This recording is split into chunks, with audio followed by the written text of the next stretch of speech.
Radio धूम 89.6 पर मैं आरजे माया और आज हमारे साथ हैं एक गृहिणी होम मेकर। और कहते हैं ना कि हर एक घर की आधार होती है होम मेकर। तो हमारे साथ हैं पूनम श्रीवास्तव जी। और इन्होंने एक ऐसा काम हमारे रेडियो धूम के साथ मिलकर किया है जिसकी हम कल्पना नहीं कर सकते। फिलहाल हम नहीं कर सकते थे क्योंकि हमें ऐसा लगता है जनरली कि होम मेकर हैं, अपने घर के कामों में व्यस्त होंगे। पर लिटरली इन्होंने 7 बच्चों को ट्रेनिंग दी है अच्छी भाषाई कौशल सिखाते हुए। और उन सातों बच्चों ने हमारे रेडियो धूम 89.6 पर जूनियर आरजे की तरह काम किया है और परफॉर्मेंस दिया है। उसी उद्देश्य से और उसी बात को ध्यान में रखते हुए मैं कुछ प्रश्न पूनम जी से पूछना चाहूंगी। पूनम जी, सबसे पहले तो स्वागत है आपका रेडियो धूम 89.6 में। और जैसा कि हमने आपसे पहले भी बात की थी और अभी आज फिर से हम कुछ बिंदु पर बात करेंगे।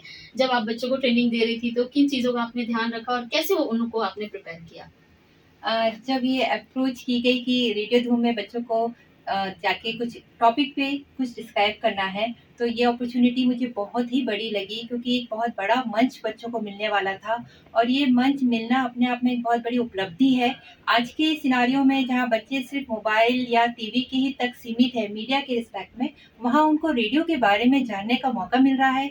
ना सिर्फ जानने का बल्कि उसमें जाके बोलने का मौका मिल रहा है, जो कि आजकल कहीं खो सा गया है। तो बच्चे जान रहे हैं किस तरीके से जो वो अपने कार में तो सुनते हैं, पर उसमें होता क्या है, एक्चुअली उन लोग कैसे प्रिपेयर होते हैं, वो सब चीज़ों की जानकारी उनको मिलने वाली थी। और फिर जब ये बताया गया कि बच्चे अपनी किसी रिलेवेंट टॉपिक पे कुछ बोलेंगे और उसके बारे में जान पाएंगे, ये सोचकर मुझे और ज़्यादा उत्साह आ रहा था कि मैं बच्चों को कुछ सिखा पाऊंगी। तो सबसे पहले तो मैंने बच्चों को उनकी टॉपिक्स के बारे में उनको बताया और उनसे ही कहा कि आप बताइए कि आपको उसमें से क्या पसंद आ रहा है, और उसके बारे में हमने उसको डिस्क्राइब करते हुए उसको उन लोग को दिया और उन लोगों ने उसको सर्च किया। एक बहुत अच्छा लिटरेचर सर्वे किया गया, हर एक टॉपिक जो चूज किया गया था उसके बाद हमने उसमें कट शॉट किया। बच्चों के रिगार्डिंग टाइम ड्यूरेशन को ध्यान में रखते हुए हमने एक स्क्रिप्ट बनाई। स्क्रिप्ट में भी हमने उन सब चीजों का ध्यान रखा कि कहीं भी ऐसा ना हो कि कोई भी चीज हम गलत कन्वे कर पाए। हम ये बिल्कुल ध्यान रख रहे थे कि हर चीज को क्रॉस चेक करके ही हमको डिलीवर करना था। ये एक बहुत बड़ी रिस्पॉन्सिबिलिटी थी हमारे ऊपर कि बच्चे कोई भी इंफॉर्मेशन गलत ना बोल जाए। तो हमने उस सब चीजों का ध्यान रखते हुए बच्चों को रेडी किया और बच्चों की बार बार ड्रिलिंग करी, बच्चों से प्रेजेंटेशन कराया, उनकी बतरनी, उनका उच्चारण, उस पर बहुत ध्यान दिया।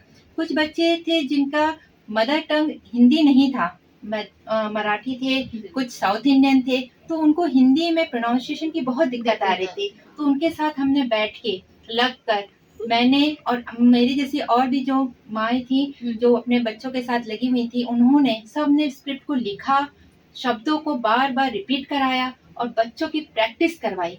हम लोग सुबह बैठते थे, दोपहर को बैठते थे, शाम को बच्चों से रिहर्सल कराते थे और ऐसे कर करके हमने बहुत सारी प्रैक्टिस करा के फिर बच्चों को हमने रेडी किया इसके लिए।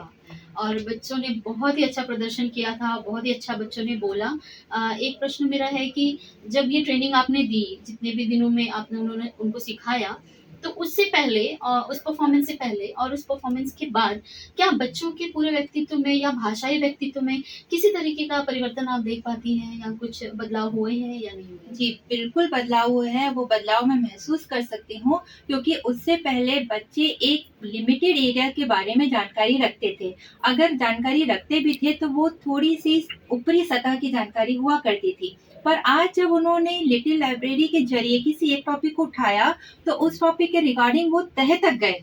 अगर उन्होंने सपोज़ उन्होंने पद्मश्री अवार्ड्स, पद्म भूषण अवार्ड्स पता था मिलता है, पर उसका अस्तित्व क्या है, किसको मिला है, किसने लिया है, ये सारी जानकारी किसी बच्चे ने इकट्ठी करी और उसके बारे में उसको पूरी नॉलेज हो गई है। इसी तरीके सारे बच्चों ने जो जो अपने अपना एरिया उन्होंने लिया था, चूज किया था, उसके बारे में उनको थॉरो नॉलेज हो गई है। अगर आज वो उस नॉलेज को कहीं भी अगर इस टॉपिक पे कोई बात करना चाहे तो वो मास्टर कहलाएंगे इस टॉपिक पे। तो उस तरीके से मैं बदलाव देख सकती हूँ। यहाँ आके जो बच्चों ने कॉन्फिडेंस के साथ डिलीवर किया, एक शॉट में बिल्कुल बिना रुके, इतने अच्छे से हिंदी, जबकि उनकी हिंदी इतनी बहुत क्लियर नहीं हुआ करती है, बहुत सारे वर्ड उनके लिए बहुत नए थे और उसकी प्रैक्टिस करने के बाद उन लोगों ने यहाँ पे आप देखिएगा इतने अच्छे से डिलीवर किया है कि आपको ऐसा लगेगा नहीं कि ये बच्चे हैं। ये बहुत प्रोफेशनल लोगों का रहता है जो इस तरीके से कर पाते हैं। तो उनकी मेहनत मैं लिटरली बताऊँगी, मेरी मेहनत तो थी ही, पर बहुत कुछ क्रेडिट बच्चों पे जाता है जिन्होंने इतनी मेहनत करी मेरे साथ और इतने अच्छे से उसको डिलीवर किया। वो कहते हैं ना, सही मार्गदर्शन अगर हो तो हर मेहनत सफल होती है।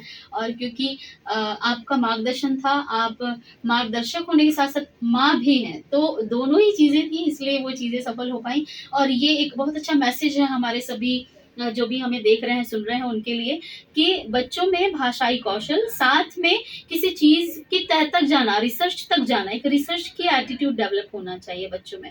तो ये चीज़ें डेवलप हो पा रही हैं इस माध्यम से। हम इसके लिए आपके शुक्रगुज़ार हैं कि आपने इतनी अच्छी उनको ट्रेनिंग दी है, और इसी तरीके से हम ये सिलसिला जो है वो जारी रखें। इसी मैसेज के साथ आपको बहुत-बहुत धन्यवाद। Thank you.